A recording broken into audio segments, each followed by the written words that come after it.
Morning বন্ধুরা, সুপ্রভাত। সবাই কেমন আছো? আশা করছি সবাই ভালো আছে। আমি অনেকদিন ব্লগ দিতে পারিনি, কারণ আমি একটু ব্যস্ত ছিলাম। আসো বন্ধুরা, প্রথমেই দেখিয়ে দিই, আমার ঘরে একটা গোপাল এসেছে। কত সুন্দর! তিন ভাই বসে আছে। গপু বেরু করতে এসেছে আমাদের বাড়িতে।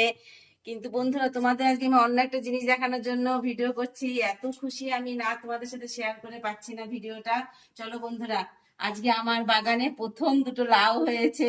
আমি তোমাদের তো বাগানটা দেখাতে পারিনি।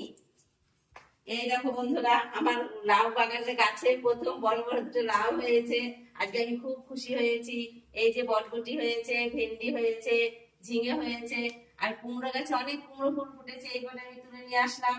আর আমার লাউ বাগানে ওই সব সবজি বাগানটাকে দেখাতে পারলাম না, কারণ আমি বৃষ্টি হয়েছে তো প্রচুর কাদা। তোমাদের কালকে নাহলে পরশুদিন ঘুরে ঘুরে বাগানটা দেখাবো। ঠিক আছে বন্ধুরা, পরে আমি রেসিপিটা নিয়ে আসি, দেখি লাউ দিয়ে কি করব। ঠিক আছে, টাটা বন্ধুরা, সবাই ভালো থেকো। আর যদি ভিডিওটা ভালো লাগে তাহলে লাইক সাবস্ক্রাইব অবশ্যই করে দেবে। ঠিক আছে বন্ধুরা, টাটা।